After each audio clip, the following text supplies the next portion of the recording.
Well, hi everyone. This is Bonnie in the Gerton's birding department. And today, even though we're 5 days away from Christmas and it doesn't feel like it, we still should be discussing winter birding because we are going to get winter at some point. We know it's going to happen. So don't forget our feathered friends. And today I'm just going to discuss a few things regarding feeding birds in the winter, the types of seed you should use, maybe the types of feeders that you should use, and a couple different types of Christmas gifts for last minute shoppers. So first of all, I'm a big believer in golden safflower. Golden safflower is really critical for our winter birds, and I mix it in with our cardinal mix. I only use it probably from November until the end of March. And the reason being is because it's got more oils and fats in it.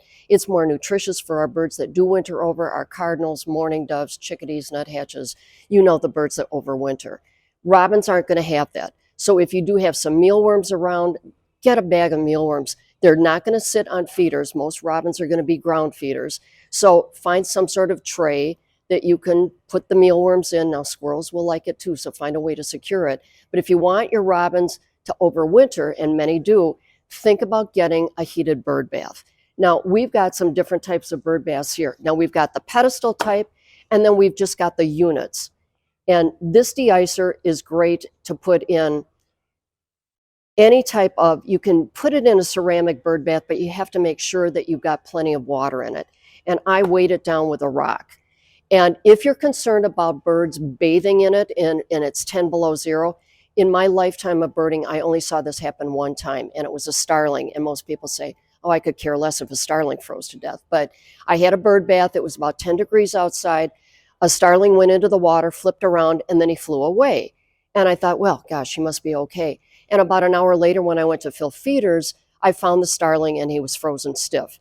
Now, that's the only time I've ever seen that happen. Most birds won't do that. They won't take a bath in it. But if you get concerned about that, my little hack would be, if you've got poultry fencing, cut a circle of it around the bird bath, make it so you can crimp the sides all around the bird bath rim. And so the birds can stand on it and they can put their beaks through those holes and they can drink that way. And then they won't take a bath. But this is really critical. Birds, people say, I'm not going to get a bird bath heater or give water to them because there's snow around and they can melt it in their beaks. Well, it takes a ton of energy for any kind of bird to melt snow. I mean, they're basically bone, and you know how lightweight they are with their feathers. So having water is critical for them. They can live a couple days without food, but water is absolutely critical. They need water every day.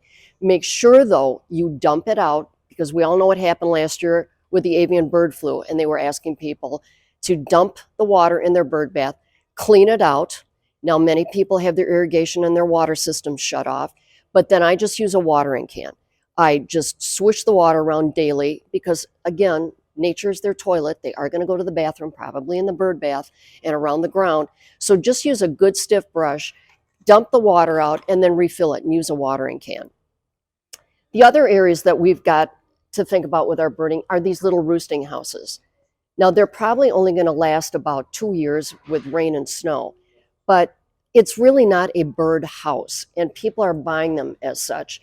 And it's not a good idea because you're only going to get house sparrows, and most people don't want house sparrows. They're an invasive species. But I have a couple roosting houses in my trees, and I've seen in blizzards 2 to 3 chickadees go inside there for cover. So it's shelter for them, and then they'll come out in the morning. But if you don't have evergreens around, these roosting houses are a really nice product to have, and they're very inexpensive.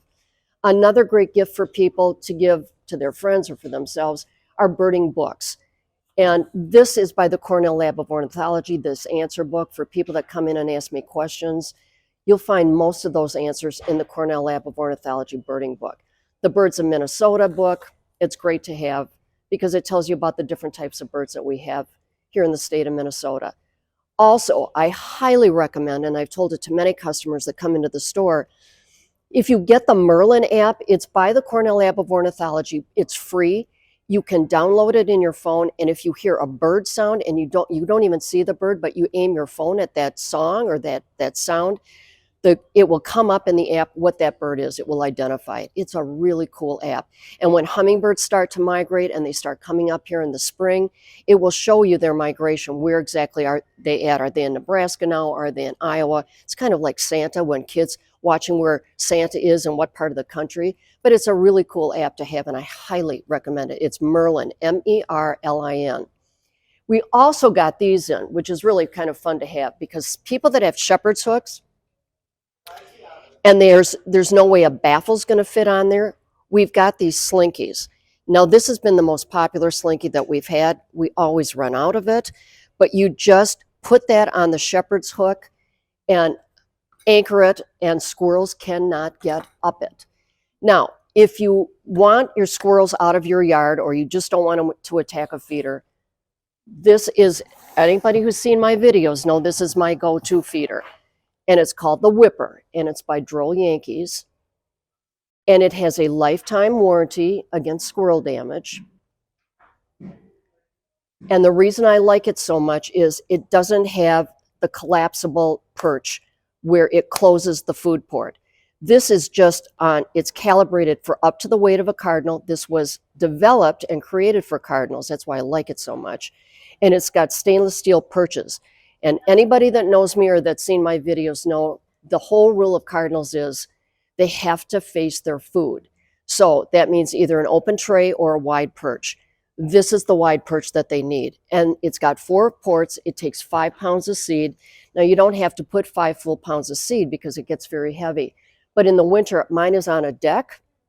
And so I don't want to keep shoveling a path of snow after all the snow we had last year. So I do put the 5 full pounds of seed in it. And the type of seed I use, again, and I'm just recommending this for November, and some people feed it all year round, but November until the middle of March, mix the golden safflower in with the cardinal mix. The reason, here we go. The reason I love the cardinal mix so much is because it's got only 4 ingredients. There's no filler in there. There's no millet to bring in the grackles and the starlings. It's got black oilers, the hearts of oilers, white safflower, and little pieces of peanuts. And any songbird that you love loves this seed. So if you wanted to save money and not spend a lot of money on strictly golden safflower, just mix it in with the cardinal mix. And then, of course, we always care about our woodpeckers. A lot of people care about woodpeckers. And the reason I like this one, instead of the little cages, is this has a tail prop. And so you're not going to get the bigger woodpeckers or flickers or the red bellies. You'll never get a pileated on those little cages. Well, I shouldn't say you won't get it. You'll get them, but they won't stay long because their tail feathers are so stiff and they're such big birds that they need to balance those tail feathers. So they'll put their toes in the grate and then they'll balance their stiff tail feathers on the prop. So find a suet feeder with a tail prop and then just put 1 cake in there. And the screens, you can pull them out and you can clean them.